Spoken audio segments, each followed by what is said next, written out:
Hello students and welcome back to channel Siraj Shaikh D studio. Liquidation का lecture number 4 होगा जिसमें हम कवर करेंगे नए पॉइंट्स ऑफ लिक्विडेशन। स्टार्ट करेंगे आज का class.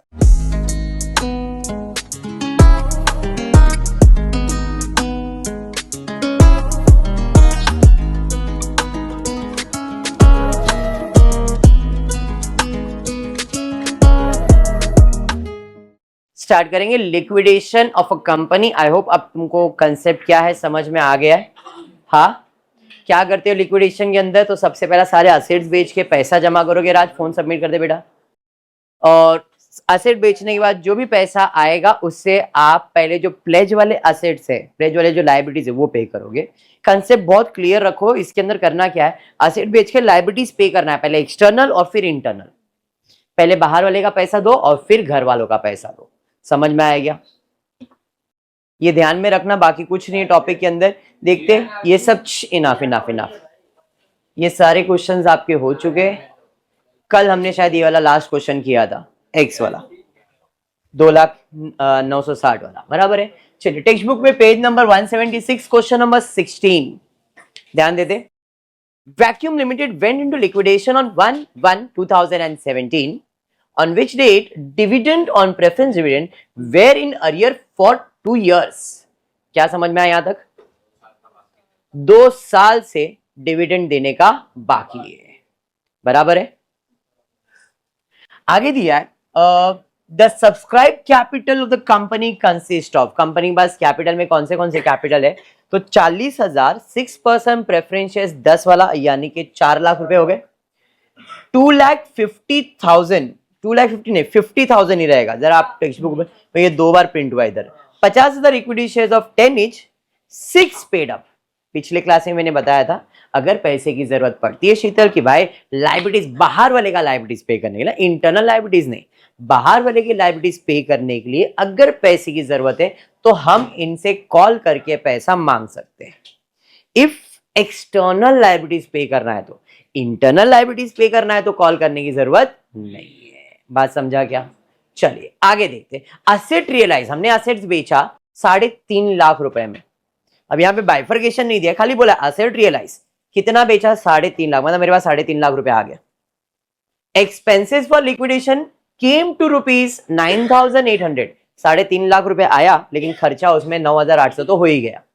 Liquidator is entitled for a remuneration of 11,000 and a commission of 2.5% on the amount paid to preference shareholder as capital and dividend।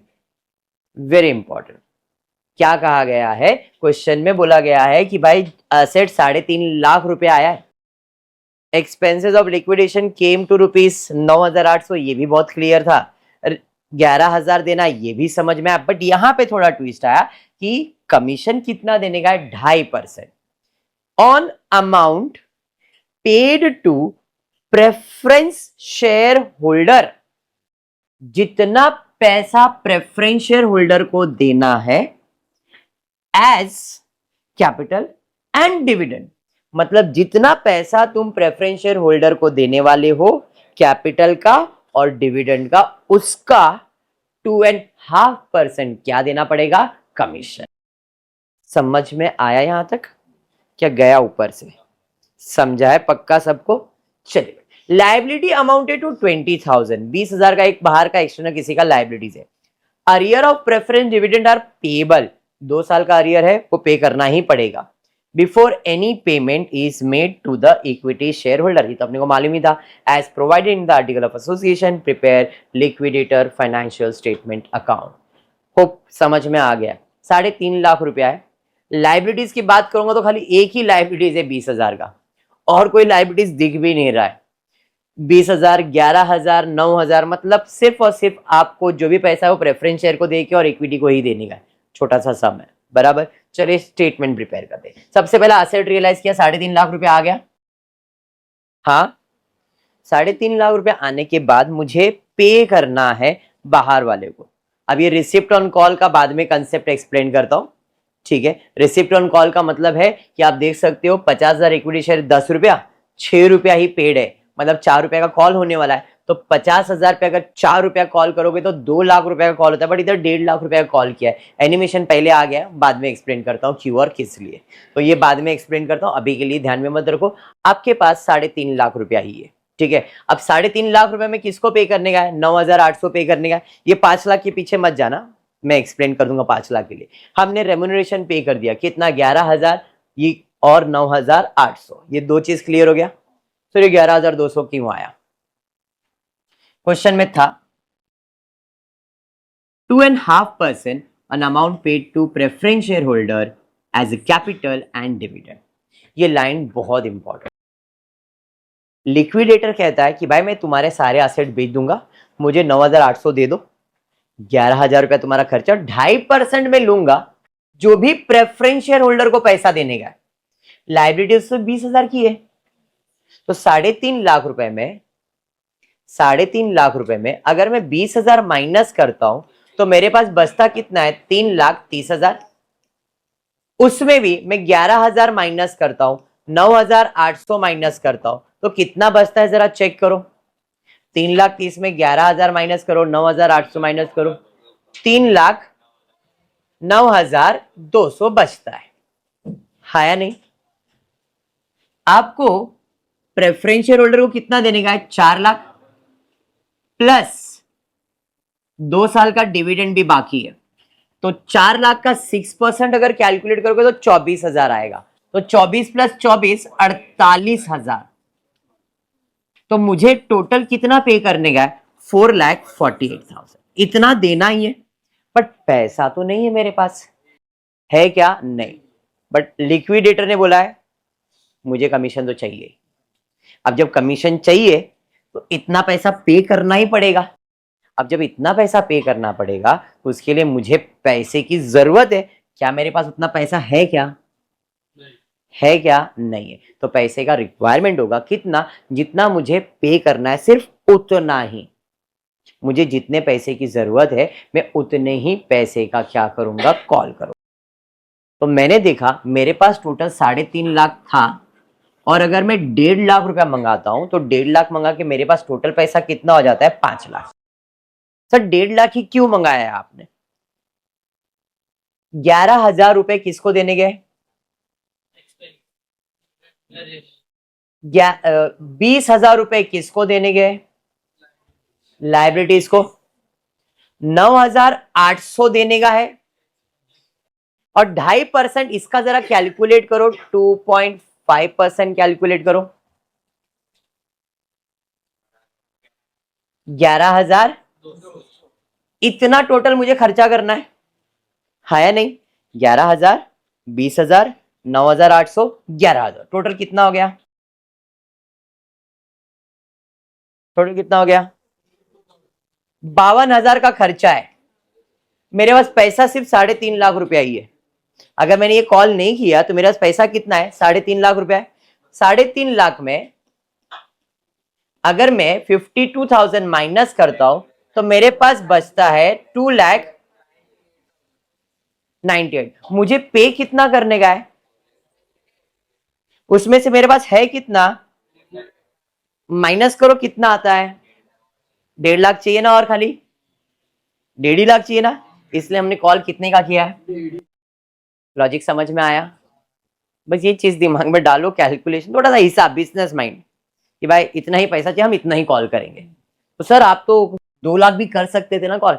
Call करूं क्यों मैं? क्योंकि अगर मैं 2 लाख कॉल करता हूं, 1.5 लाख तो इसको दे दूंगा, बचेगा 50, तो जिससे पैसा मांगा फिर से उसकी को देने का 50, तो मैं कॉल ही क्यों करूंगा उसको? भाई तू 1.5 लाख दे, मुझे तेरे से 1.5 लाख की जरूरत है, 2 लाख की जरूरत नहीं है। अगर मैं उससे 2 लाख रुपया ले लेता हूं तो 1.5 लाख इसको देने का, 50 किसको देने का? भाई तेरे को ही देने का। It's better to call 1,50,000। बैठा दिमाग में क्या? सब गया? पक्का कि वापस एक बार? एक बार और, चलो ठीक है, और प्रैक्टिकल हो जाते, और ज्यादा प्रैक्टिकल हो जाते। असेट बेच के कितना पैसा लाया? ये आपके पास कैश है, ये एग्री करते हो? पे कितना करना है? तो भाई 9,800 का तो दिखा रहा है भाई, ये तो देना ही है, बराबर। 11,000 देना, ये भी उसने बोल दिया। 2.5% देने का है और देना ही है ये, और ये देने के लिए उसने बोला है जितना प्रेफरेंशियल होल्डर को और डिविडेंड देने उसका 2.5% निकाल। तो प्रेफरेंशियल होल्डर को मुझे कितना देने का था, इधर 4 लाख रुपया बराबर, ये तो देना ही है उसको, दूंगा तो ही मैं कमीशन पे कर सकता हूं, अगर मैं उसको पे नहीं करूंगा तो कमीशन भी आने वाला नहीं है। उससे कमीशन मांगा है मतलब ये पैसा देना ही पड़ेगा, समझा। तो 4 लाख तो देना है, प्लस 2 साल का डिविडेंड भी बाकी है, तो 48,000 भी देना है, बराबर है। जब मुझे 48,000 भी देना है तो इसका मतलब 4,48,000 भी पे करना है, पे करना है। पैसा आया 3.5 लाख ही है, बट पेमेंट का हिसाब ये बाजू कर रहा हूं मैं, एग्री। अब जितना दे रहा हूं उसका 2.5% मांग रहा है मेरे से, इसका 2.5% 11,200। फिर एक लाइबिलिटी है 20,000 की, वो भी पे करनी है, बराबर। और कोई पेमेंट करना है क्या? नहीं। तो जरा देखो टोटल पेमेंट कितना क्या करने का आपको, टोटल 5 लाख का पेमेंट करना है। पैसा कितना आया है, मतलब और 1.5 लाख रुपए की जरूरत है। कहां से मांगेंगे? इक्विटी शेयर होल्डर से। कितना मांगेंगे? अभी समझ में आ गया, समझा। ये पहले एंट्री पास हो गया है, बट हम ये एंट्री बाद में भी पास कर सकते हैं। आपने पहला करना है तो आप ये हिसाब वर्किंग में बना लो, फिर 1.5 लाख की एंट्री दिखाओ तो भी चलेगा, कोई प्रॉब्लम नहीं है। अंडरस्टूड। तो हमने देखा भाई 1.5 लाख की जरूरत है, तो पहले 1.5 लाख की एंट्री पास कर दिया। अब पेमेंट करते जा रहे, पहले रेम्यूनरेशन दे दिया, कमीशन दे दिया और लिक्विडेशन का एक्सपेंसेस पे कर दिया। ये सब इसमें से माइनस कर दिया, मेरे पास 4,68,000 बचा है। अब 20,000 का पेमेंट करेंगे अनसिक्योर्ड को, सीक्वेंस तो वही है। अनसिक्योर्ड को 20,000 पे करने का 4,48,000 किसको देने का है? प्रेफरेंशियल होल्डर को देने का। तो पहले उसका डिविडेंड दे दो और फिर कैपिटल पे कर दो। पैसा आया, पैसा गया, हिसाब इज कंप्लीट। टॉपिक समझा? पक्का समझा है? हिसाब क्लियर। बढ़ेंगे नेक्स्ट सम की तरफ, देखते क्या दिया। Text book page 177 question number 17। ध्यान देना, क्या हो गया बेटा? कुछ नहीं ना, very good. Following particular related to a limited company which has gone into liquidation, you are required to prepare liquidator statement of account for the following: remuneration 2.5 on all asset realized excluding call money received, and 2% on amount paid to unsecured creditors including preferential creditors.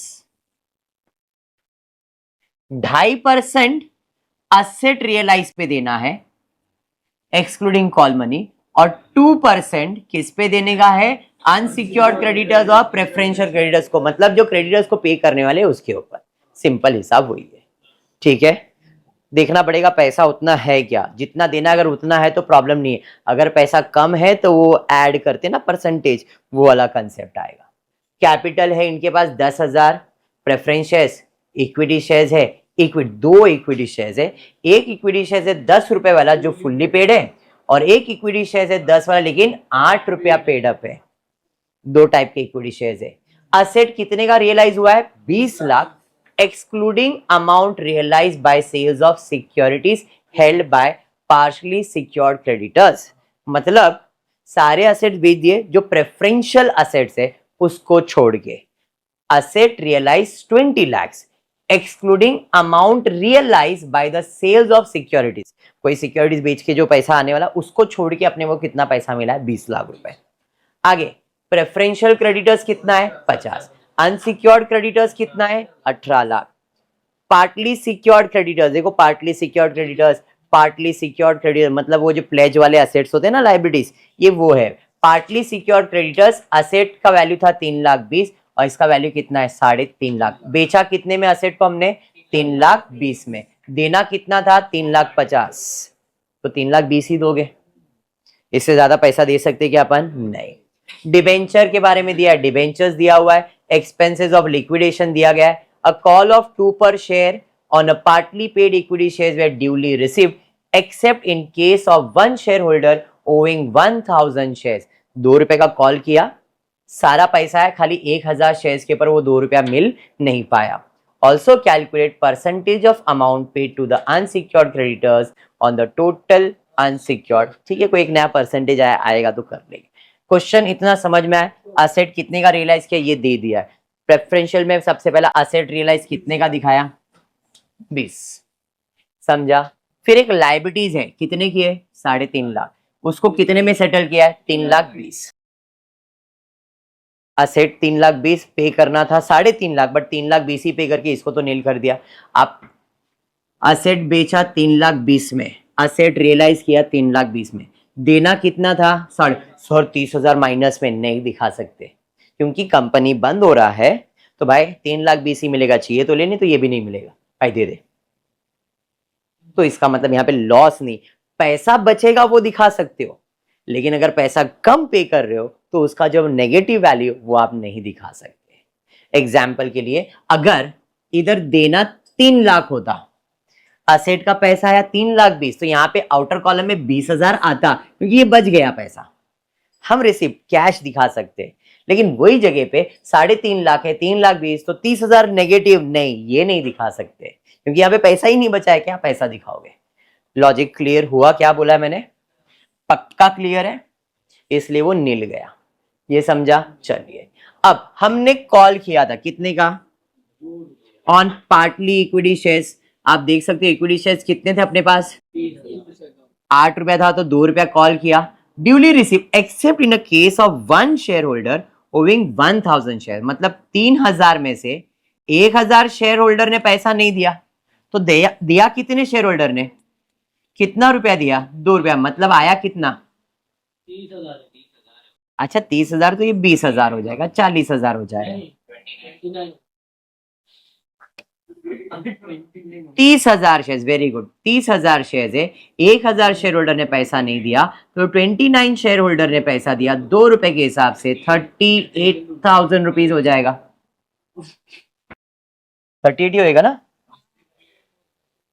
28, 18, 58 Bengali 58,000 clear है?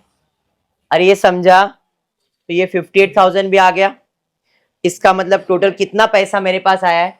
20 लाख और 58, इससे ज्यादा पैसा है क्या मेरे पास? नहीं, तो टोटल पैसा मेरे पास है 20,58,000। कमीशन की बात कर रहा हूं, 2.5% on asset realise excluding call money. बताओ असेट कितने का रियलाइज हुआ? ध्यान से, असेट कितने का रियलाइज हुआ? असेट कितने का रियलाइज हुआ? असेट कितने का रियलाइज हुआ? 3,20,000 रहने दे, ये भी असेट रियलाइज दिखा है बेटा। हाँ, टोटल असेट रियलाइज हुआ है 23,20,000 का। समझ में आया? उस पे कितना परसेंट देने का है? 2.5%। तो 23,20,000 का 2.5% आ रहा है 58,000। 2% on amount paid to unsecured creditors including preferential creditors।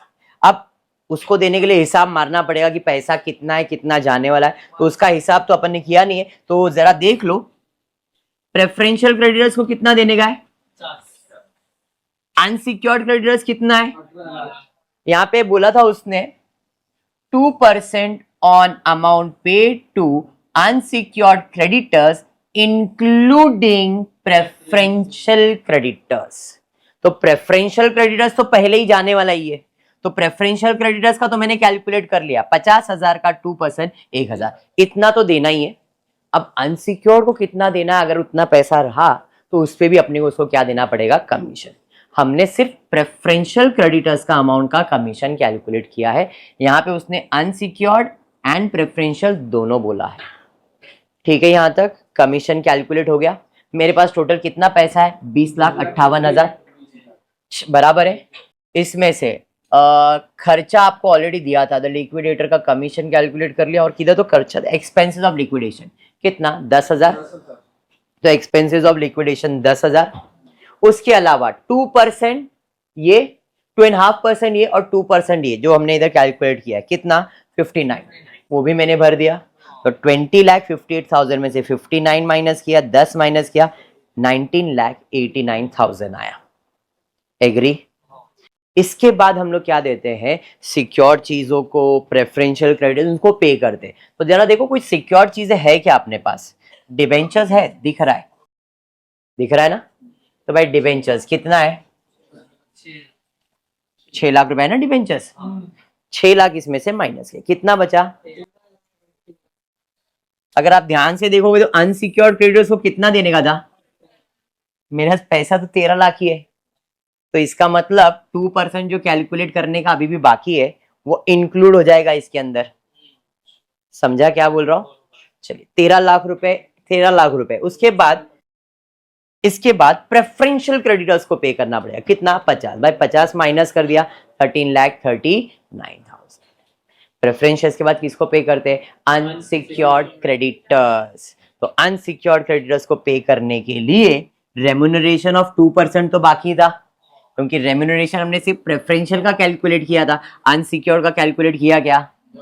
तो भाई अब ये 13,39,000 कितना परसेंट हो जाएगा? 102। वेरी गुड, 102% हो जाएगा।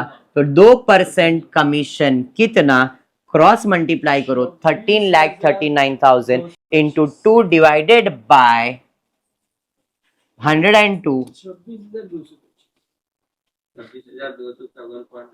26,254 पॉइंट समथिंग है, 55 कर दिया। तो भाई ये भी माइनस कर दिया मैंने, क्योंकि ये तो पहला देना पड़ेगा। तो भाई ये देने के बाद अब कितना बचा? 13,12,000। ये किसको दोगे? वेरी गुड, ये जाएगा अनसिक्योर्ड क्रेडिटर्स को। कोई कॉल करूंगा क्या? मैं अभी किया भी था तो भी पैसा तो यूज हो गया, हाँ या नहीं? मतलब अब और कोई पैसा आने के चांसेस है क्या? नहीं। लॉजिक क्लियर हो गया? जितना पैसा आया इतना पैसा खत्म हुआ, अब मेरे पास कुछ बचा नहीं है। बचा है क्या कुछ? नहीं ना? 30,000 रुपए। कैसे 30,000 बचेगा? 30,000 बचेगा नहीं, पूरा पैसा आप इनको दे दोगे। इसमें से माइनस किया 12, कितना बच रहा आपके पास? माइनस करके चेक करो, 13,12,700। ये पूरा का पूरा जाएगा, ये अलग अलग दिखाया है। अब पूरा अनसिक्योर्ड क्रेडिटर्स, अनसिक्योर्ड पूरा जाएगा। 12,82,000 नहीं आएगा, 13,12,745 ये पूरा जाएगा उधर। 2 बार प्रेजेंट किया है, बट आप एक ही बार में प्रेजेंट करोगे। अरे ये समझाइए, टोटल करेंगे 20,58,000, 20,58,000। Logic clear? पक्का क्लियर? हाँ? तो क्या नहीं समझा बेटा? बोल मेरे को, क्या नहीं समझा? कौन सा रेम्यूनरेशन? 2% वाला, ये नहीं समझा? ये तो उधर क्लियरली बोला था 2.5% ऑन असेट रियलाइज। असेट कितने का रियलाइज किया था? 20 लाख और 3,20,000। उसका 2.58 तो देना ही है, ये तो मालूम ही था, ये अमाउंट मालूम है। हाँ, और 2% देने का था जितना अनसिक्योर्ड को पे करोगे और प्रेफरेंशियल को पे करोगे। प्रेफरेंशियल को पहला पे करना कंपलसरी है सीक्वेंस के, तो उसको 50,000 तो देना ही पड़ेगा। प्रेफरेंशियल क्रेडिटर्स 50,000 था, उसका 2% मैंने डायरेक्टली, क्योंकि उतना पैसा है मेरे पास, मैं उसको देने वाला, ये फिक्स है। अनसिक्योर्ड को कितना देना है, क्योंकि वो लास्ट पेमेंट होता है, तो उधर पैसा है नहीं, वो अपने को मालूम नहीं होता है, इसलिए हमने प्रेफरेंशियल का पहले ही कैलकुलेट कर लिया और हमने दिखाया भाई 59,000 उनको पे करने का। मैंने पहले 59 पे कर दिया, 10,000 पे कर दिया। अब सीक्वेंस में आते गया तो पहला मैंने डिबेंचर पे किया, प्रेफरेंशियल पे, यहां तक तो मैंने पे कर दिया। पे करने के बाद मैंने देखा मेरे पास सिर्फ 13 लाख रुपीस बचा है, जबकि मुझे अनसिक्योर्ड को कितना पे करना है? 18। तो पैसा है क्या मेरे पास? नहीं। तो कम अमाउंट के केस में जब आप रेम्यूनरेशन कैलकुलेट या कमीशन कैलकुलेट करते तो बाय डिफॉल्ट उसके अंदर का कमीशन पहले बाहर निकाल लो, क्योंकि इसी पैसे में कमीशन इंक्लूड हो जाएगा। अलग से थोड़ी कमीशन में दे सकता हूं, तो इतने पैसे में बोलूंगा मेरा कमीशन तो बाद में आपको जिसको देने का दो, इसलिए ये कितना परसेंट बन जाता है? 102%। तो इसमें से 2% अमाउंट कितना है वो बाहर निकाल लेंगे, और वो निकाल के पहला उसको पे कर दिया। अब जो भी अमाउंट बच गया भाई तू लेके चले जा, अब मेरे को तो जरूरत नहीं है। तो ये दोनों अमाउंट उसी को देना है, बाइफरकेट करके दिया है, आप एक साथ ऐड करके लिखो चलेगा। अभी समझा? चलिए ठीक है। और कुछ किसी को डाउट? पक्का? तो फिर आज की क्लास में इतना ही करते हो। फुली वीडियो पसंद आया तो प्लीज वीडियो को लाइक कर देना, फ्रेंड्स ग्रुप में शेयर करना, चैनल को सब्सक्राइब करना। Thank you for watching the video.